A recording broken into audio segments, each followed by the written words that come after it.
பாத்தீங்களா காளியம்மாக்கா பாக்கியத்தவி அப்பா கல்யாணத்தை எவ்வளவு தடபடலாம் நடத்துறாரு பாத்தீங்களா? அங்க பாரு. என்னடி பாக்கியம் எட்டி எட்டி பாக்குற? தாலிக்கு தான் மஞ்சள் தடவரம், அதுல இருக்க தங்கத்தை உரசி எடுக்கல. அம்மா அம்மா ஏன்டி இப்படி தலை தெறிக்க ஓடி வர? நம்ம ராசப்ப மாமனை பாம்பு கடிச்சிருச்சாமா? முக்கியமான பஞ்சாயத்து தான், அதுக்குன்னு ராத்திரி நேரத்திலே போறது. வெடிஞ்சா கல்யாணம். நான் செய்யறதெல்லாம் செஞ்சுட்டேன், இனிமே ஆண்டவன் விட்ட வழி.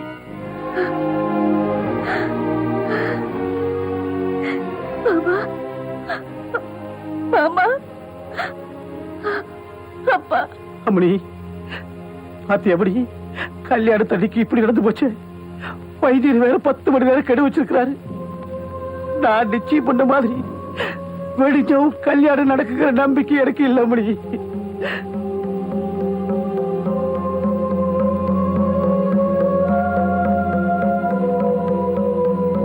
அம்மணி பாட்டுல போயிடுச்சு. மாப்பிள்ளை இங்கே படுக்க வச்சிருந்தா அப்படியே தூக்கு வீட்டு கொண்டு போயிடலாம். வேணாம்ங்க.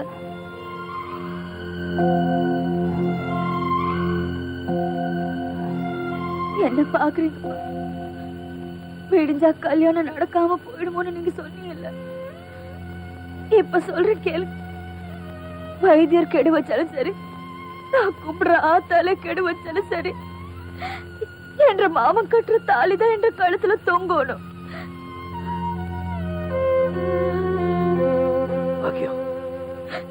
நீங்க செத்து போயிட்டீங்கன்னா அடுத்த நிமிஷமே நானும் உசுறு விட்டு போடுவேன். அதுக்கு முன்னாடி எனக்கு ஒரே ஒரு ஆசை மாமா, நான் சுமங்கலியா சாகணும். அதனால இந்த தாலியை என்ற கழுத்துல இப்பவே கட் போடுங்க மாமா. மாமா ஆடு ஆட்டு மாப்பிள்ள தாலியை கட்டி போடுங்க.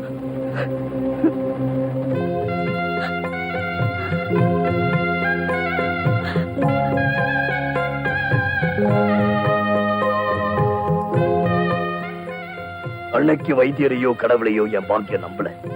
என்னதான் நம்பினா இன்னைக்கு வரைக்கும் நான் உயிரோட இருக்கிறதுக்கு காரணமே அன்னைக்கு அந்த சூழ்நிலையிலையும் என் பாக்கியம் ஏத்துக்கிட்ட இந்த தாலியோட பாக்கியம் தான். அப்படிப்பட்ட தாலியை இத்தனால சத்தியத்துக்காக கட்டி காத்துக்கிட்டு இருந்தேன். ஆனா இன்னைக்கு எப்படி உங்க கையில சாவ போறேன்னு தெரிஞ்சோம். ஒரே ஒரு நாள் எனக்கு மனைவியா இருக்கணும்னு கேட்டப்போ என்னால ஒன்றும் சொல்ல முடியல. உண்மையை சொல்றேங்க, உங்களையும் ஏமாத்த விரும்பல, அவளையும் ஏமாத்த முடியல. என்னைக்காவது ஒரு நாள் அந்த தாலி அவ கழுத்துல இருந்து இறங்கியே தீரும்.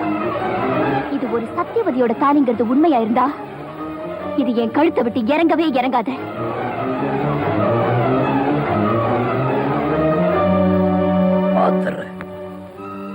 நிலுங்க, இன்னைக்கு சொல்றேன், நீங்களா என்னைக்கு எங்களை புருஷன் பொண்டாட்டின்னு ஏத்துக்கிறீங்களோ அது வரைக்கும் நாங்க பேருக்கு தான் புருஷன் பொண்டாட்டி. இது சத்தியம்.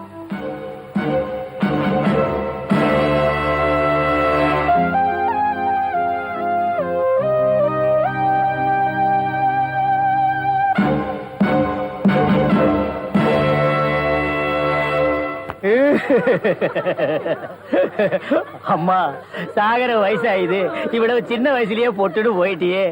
மகன் கிட்ட கூட ஒரு வார்த்தை சொல்லாம போயிட்டியே. எதை எவ்வளவு கிட்ட கொடுத்துருக்கேன்னு சொல்லாம போயிட்டியே. அம்மா அம்மா ஐயோ அம்மா.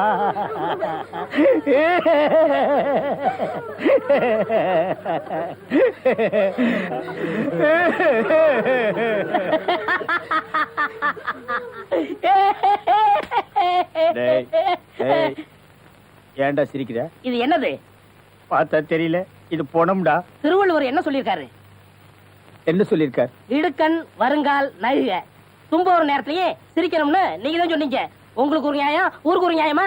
இவருங்க எல்லாரும் இப்ப சிரிக்கணும், இல்ல கடிச்சு விடுவேன். தம்பி, இது நியாயம் இல்லப்பா. புடத்தை வச்சுட்டு இந்த மாதிரி அநியாயம் எல்லாம் பண்ணாதடா, உனக்கே அடுக்காதடா. இவர் தான் சொன்னாரு சிரிக்கணும்னு. சிரிங்க சிரிங்கயா சிரிங்கயா.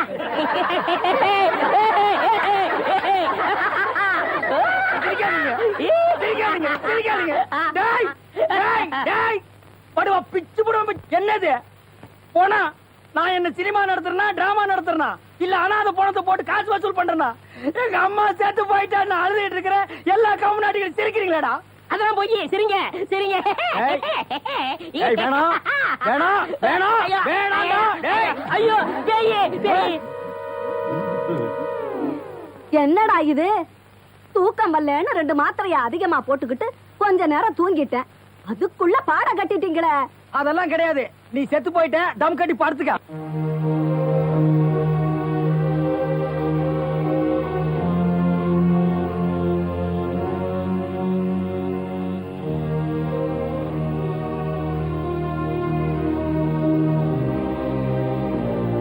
பாக்கியம்,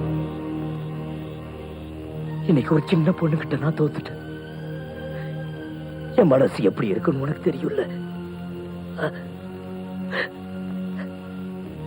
உன் கழுத்துல தொங்கிட்டு இருந்த அந்த தாலிக்கு இந்த ஊர் ஜனங்களா என்ன மரியாதை கொடுத்தாங்க. அதை நான் எப்படியெல்லாம் பாதுகாத்துக்கிட்டு இருந்தேன். ஆனா இன்னைக்கு அதே தாலி அந்த பொண்ணு கழுத்துல இருக்கிறத பார்த்துட்டு என்னால தாங்க முடியல. பாக்கியம், என்னால தாங்க முடியல. அந்த தாலியை என்னால பறிச்சிருக்க முடியும். ஆனா அந்த சின்ன பொண்ணோட நிலைமை,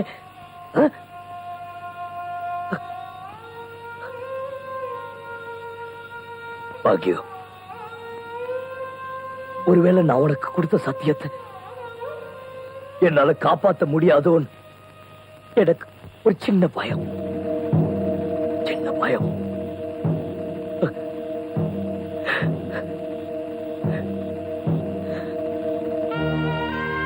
இல்ல, நான் உனக்கு கொடுத்த சத்தியம் தான் பெருசு. அம்மா பாக்கியம், சத்தியம் தான் பெருசு. அதை நிச்சயம் நிறைவேற்றிய தீர்வேன்.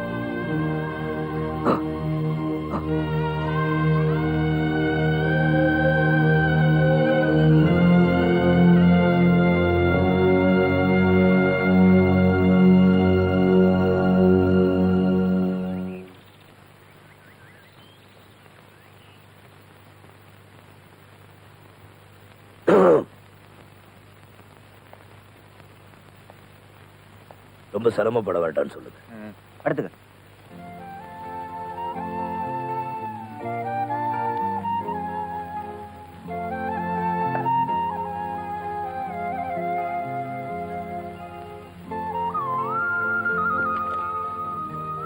ஒண்ணும் இல்லைங்க, சாதாரண ஜுரம் தாங்க.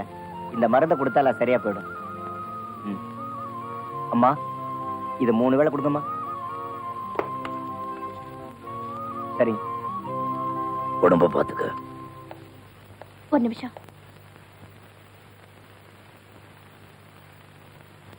உங்களை என்னால புரிஞ்சுக்கவே முடியல. எங்க இவரோட உயிரை பறிச்சிருவீங்களோன்னு எனக்கு பயமா இருந்தது. இப்ப எனக்கு அந்த பயம் போயிடுச்சு. உங்க மனசு இவ்வளவு சீக்கிரம் மாறும்னு நான் கொஞ்சம் கூட எதிர்பார்க்கல. உண்மையிலே நான் ரொம்ப கொடுத்து வச்சவதா.